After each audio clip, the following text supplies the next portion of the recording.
กำลังเอาดินจีไปเพื่อนมาเมฆน้องพี่น้องเนาะอันเตาดินจีอยู่บ้านกรุงตูนเด้อพี่น้องเด้ออยู่บ้านบาโกนี่แหละนี่เตาดินจี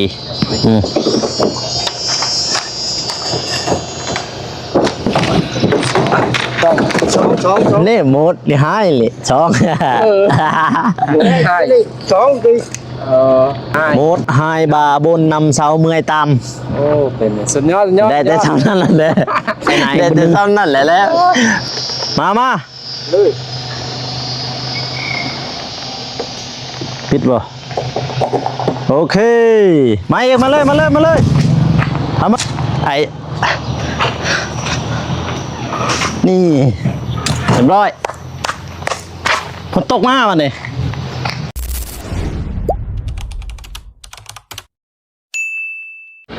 นี่กำลังเอาดินจีไปเพื่อนมาเมฆน้องพี่น้องเนาะ200กอด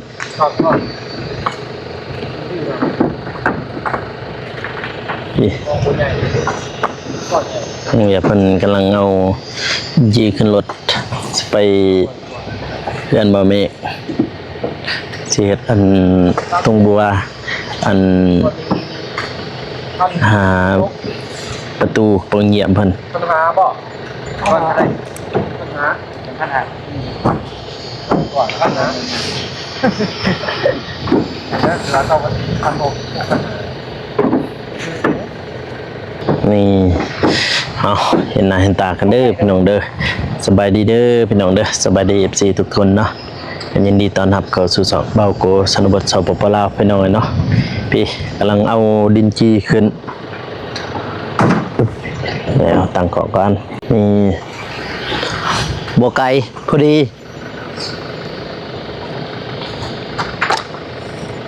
ตัวหนึ่งเฮ้ยนี่เบิ่งฝนก็ฝนตกแต่ที่แล้วเราบ่ตกเบิ่งท่าน้ำคือฝนตกเท่านั้นบัดนี้มาใส่ปิ้งฝนเนี่ยนะคอยละว่าจะได้ตกกระคักเลยในส่วนเบาเมฆกัน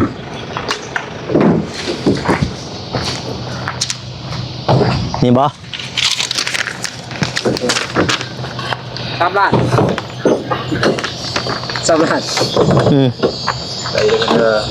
300ไก่ลีมือก่อน300ก้อนนี่ส่งมาจากวิสเตอร์ยูเนียมโอ้โห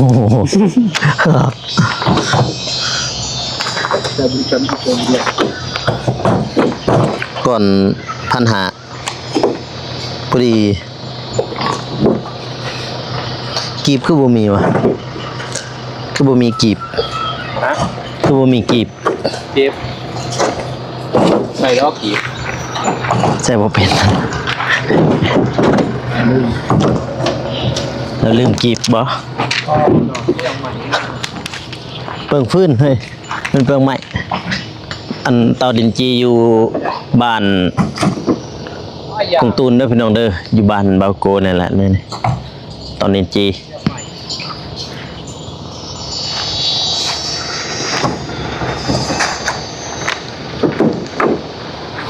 เจ้าเดียวกันมาว่าครับต้นนะครับ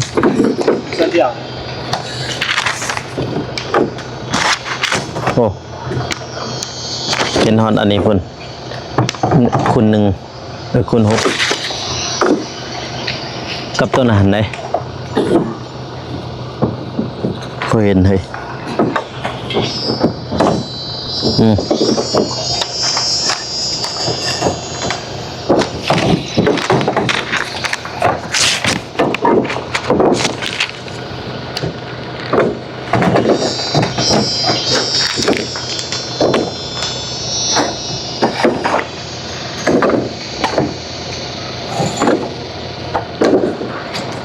300 ก้อน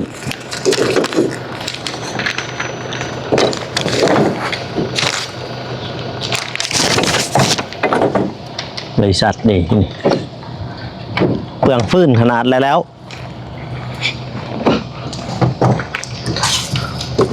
อัน6 คู่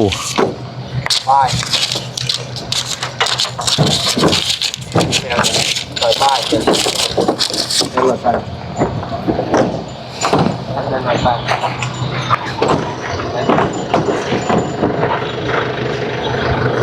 ถ้ามันกระกองมันขึ้นเลย เรื่องนี้ 300แต่ว่าเป็นตัวเอาขึ้นอยู่หัน3 อ๋อ3 เซน เพราะเบื้องหนึ่งหันนะ ใช่ เพราะคอยเห็นคืออันนั้น นี่นะ เบื้องไม่ดูจำนวน บอยมันจะก่อนมันจะเป็นก่อนปัญหาแรกนะ มานานนี่ตัวนี้เนี่ยนะ จำนวน 200 3เลยตัวเลข3นี่ เราเขียนพิษประจา มาเมะมาเบื้องหนู เราเขียนพิษแต่ว่าราคาเห็นบ่พันหา เด้อ เราซ้ำมันก็งูมันคือดู4 เซนหา มือข้างคือมันบวชนะ เราเขียนพิษ เอาหนีก็บวชกันเหรอ คอยเห็น3เพื่อเขียนสมิดอยู่หั่น ราคามันพันหานี่เอาไว้ตรงหนึ่งก่อน3 เซนเดี๋ยวผมไม่จังเลย ตามเท่า2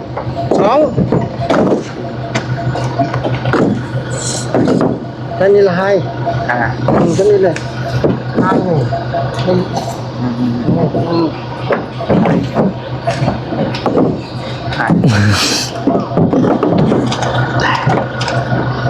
ง่ายนี่100 2 เล่หมดนี่หายเลย2 ใช่ นี่2ดี 3 2เอานี่ละ2 บวชง่าย หมดหายบาบนนำเสาเมื่อยตาม โอ้เป็นสุดยอดสุดยอด ได้แต่เท่านั้นแหละเด้อได้แต่เท่านั้นแหละแล้วไฟเวียนได้แต่นับเลขแหละได้แต่ต้นนั่นแหละนับเลข เบาโก้ยังไปเวียดได้ผิดอะไรเนาะ เคยไปเที่ยวเท่านึง น้องเมฆดิไปหอดทะเลไปเด้ เราเมากา เราไปทะเล หอดไส้ดานัง อันดานังกับเบ เว เบใกล้ๆเฮ้เฮ้ อย่าเบาเด้อบุตรเฮ้เออเฮ้ เฮกับดานัง เอา เท่านั้นแหละ เสียงเนี่ยเสียงเฮาบุคือดิ ไปทางสารวัตรเนี่ยนะกับทางอัดกระปือทางนักจึ้งก็ได้คือกันทางใดก็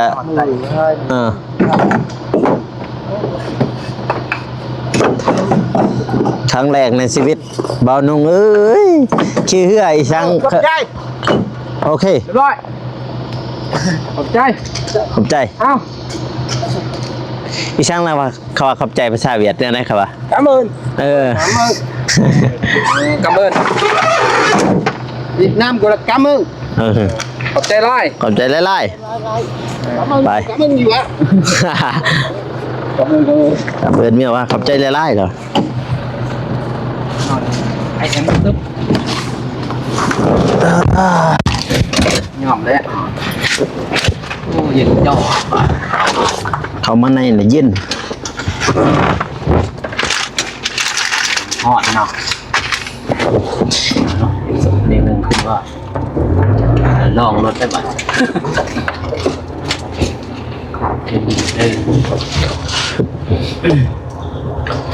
เงินอยู่ลาวก็ได้นะมันต้องไปไทยต้องไปต่างประเทศอีก เย็ดบ่เขาเดี่ยวน้ำเน็ตช่องโหลด เฮ้ยหมูหดพันเอาลึงแล้วเขาเดียวกันมันหายจบการอย่างนี้เนาะผมลงนะเขาจะสิไว้ทำได้บัดโอ้ ฮะ บัดลงจ้ะ จากแรกวันล ได้ ง บาท คู่เนาะคนเบาลงเท่าไหร4บ่ สิตัวน้อยดีนี่ตัวใหญ่ อ๋อ ไอ้สื่อพันเอส1,200เลย4 หู1,200 4,200เลย เอาตัวใดก็ได้ ชิวนี่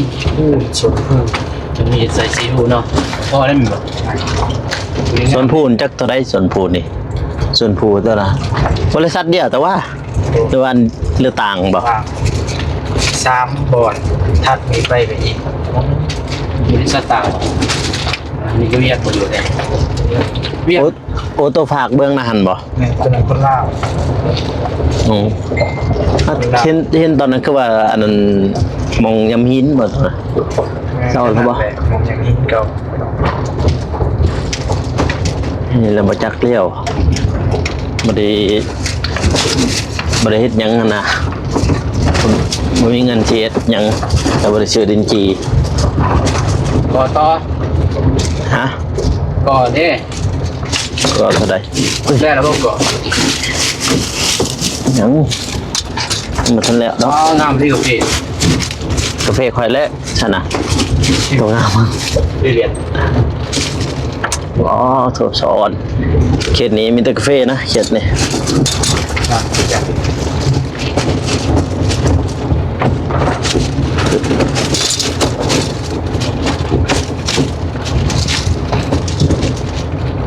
คิดว่าฝนสิตกหอดมื้อนี้บ่หอดเฉย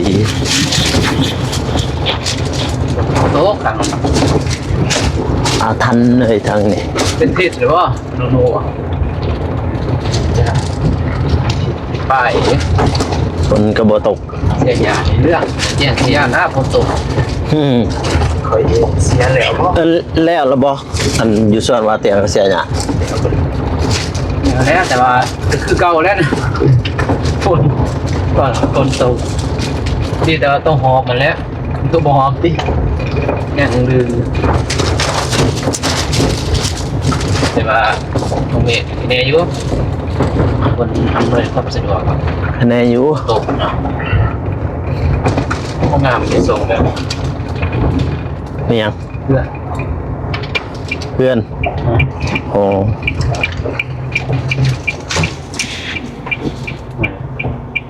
เนี่ย อุ้ยป่ะ บ่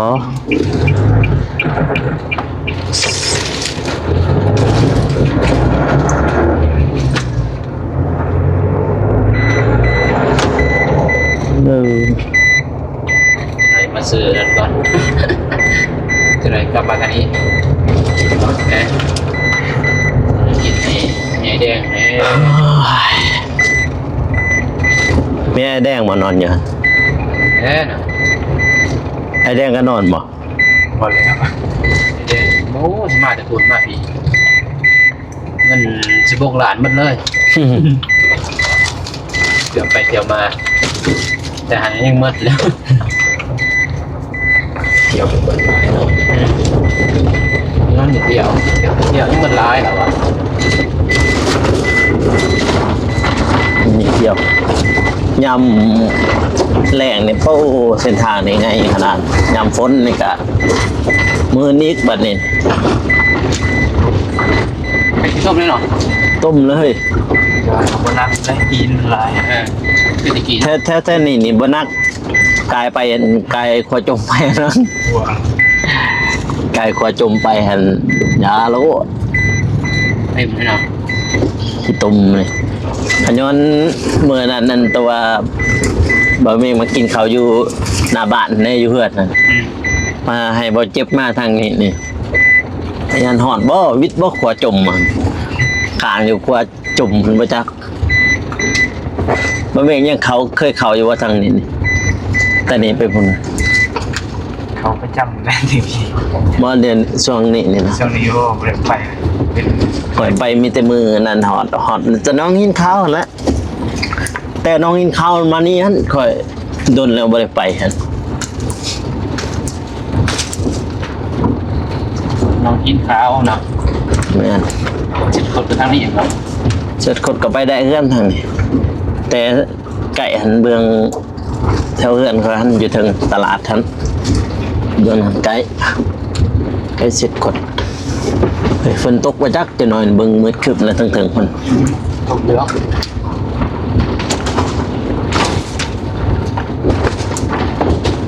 มีแต่สวนกาแฟแล้วแถวนี้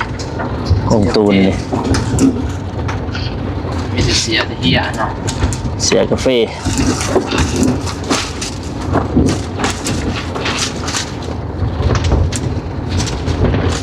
ถอยเขาเลยปะได้ปะ แต่บ่เบิ่งติ เปลี่ยนแล้วเขาบ่ได้แล้ว อย่าเฮ็ดได้ลูก กล้อง พี่ มาเลย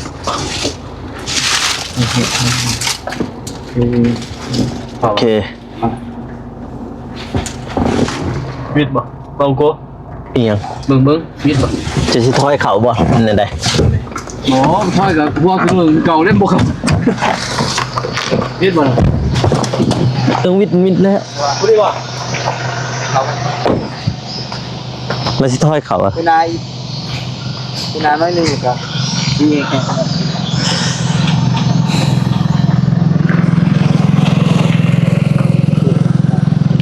หักมาหลายๆโลดพอหักมาเลย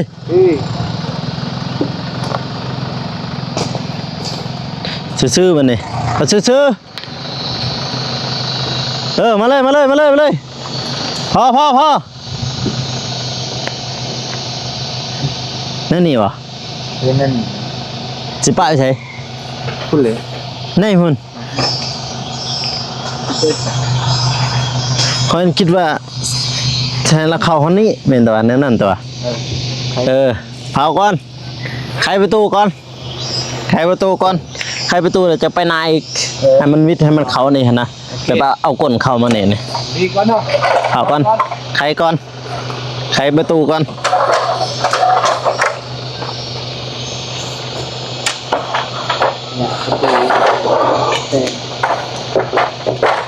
เด้เรามา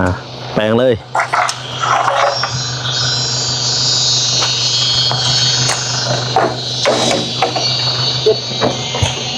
เรียบร้อยกกเฟบานนี่ นางรีบเลย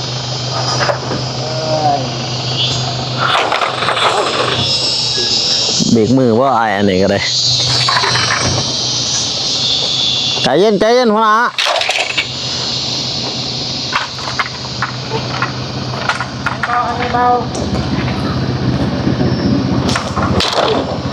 ยังอยู่ ใครมาเนี่ย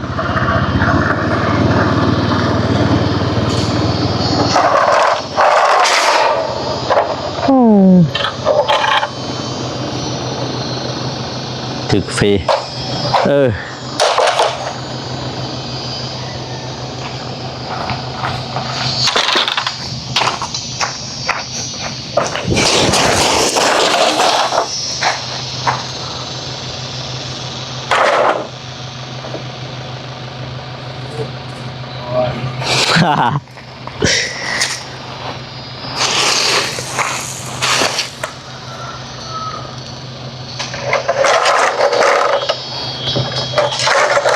ให้เราหักหัวขึ้นเทิงอีกครับ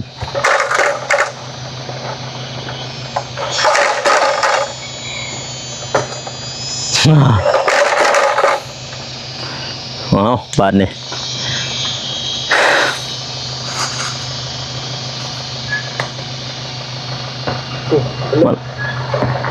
มาเลยให้มันถอยมาเลยแล้วก็จึงไปไหนอีกบุญนึงมาเลย ปิดบ่โอเคมาอีกมาเลยทำมาเลย พอแล้ว พอหมดไปเลย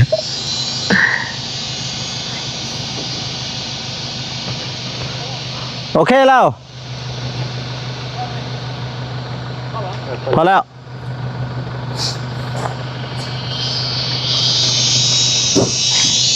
ไปใช่มองเก้ามันบ่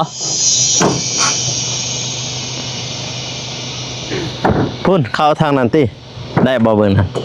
โอ้โตใหญ่เลยตัวหน่อยได้ยังโตไม่ใหญ่อะไรที่นี่วะ แล้วมองเก้ามันนั่นเนี่ย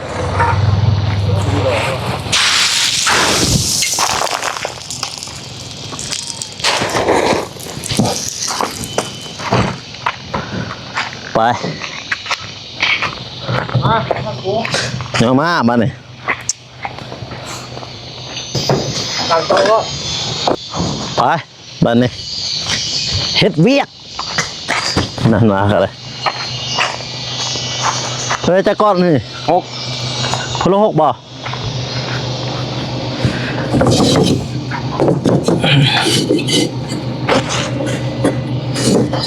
คนละ6ก่อน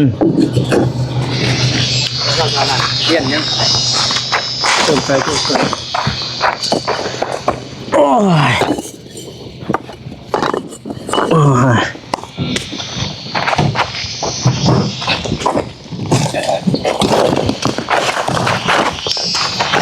เฮ้ยเฮ้ยแข็งเลยนี่เอ้ยไปไปเจอหายอันเดียวนี่โอ้สาวไอนี่เรียบร้อย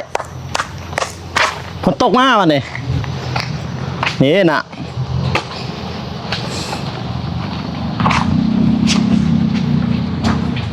เก้าของกัน เฮ้ยสบู่เฮ้ยนี่โอ้เก็บเอาแม่สบู่นั่นน่ะ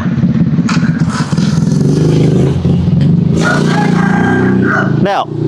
ข้าวเดียว 3 คนเนาะกับ2ไม่ไหวโอเค2 คน3 คนเนาะ เออ แต่ว่าได้เดียวอยู่เนาะมีก็ได้หล่อซอยมีหล่ออีกดิหล่อป้ายหล่อป้าย เรียบร้อยนี่เพื่อนสิเฮ็ดอยู่นี่นี่แบบนี้จะทางในโบกแล้วยังแต่เท่เนาะบัดนี้เนาะกับใส่ประตูแล้วก็ ตัวหน้าใส่ตัวโน้ย ว่าสำคัญอย่างหันเลย เอามันใส่ได้มันตั้งบ่ตั้งว่าบ่ตัวสอง ชวม ตั้งแล้วกัน ใส่ได้แล้วอันนี้มันมีน้ำหัน อ่างยิ่งบัน เออ ใส่อ่างแล้วหมดแข็ง น้ำจะกระเจาะแล้วเนาะน้ำเนาะ ใส่อ่างแข็งแล้วกันหัวใจตะโกเอาดี เอาบัดนี่พี่น้องนะเปิดภาพมาเห็นทางหน้าทางตากันเด้อพี่น้องเด้อเมื่อกี้ก็เฮ็ดเวียกพี่น้องเนาะเอาดินจีลงจากรถเบาเนาะพี่น้องเนาะเอาท่านี้ก็ฝากเบิ้งหรือว่าฝากติดตามทางคลิปทีมงานเด้อพี่น้องนะต่อไปก็แม่นทางช่องเบาเนาะเพิ่นไปถ่ายเนาะพี่น้องนะก็คือพุ่นแหละอยู่ที่สวนบาวเตียงเนาะพี่น้องเนาะคลิปนี้กับบาวโกสิจบไปก่อนเด้อพ่อแม่พี่น้องนะก็อย่าลืมฝากกดไลค์กดติดตามเด้อพี่น้องเด้อสำหรับคลิปนี้ขอกล่าวคำว่าสบายดีพี่น้องแล้วเจอกันอีพีหน้าเด้อพี่น้องเด้อบ๊ายบาย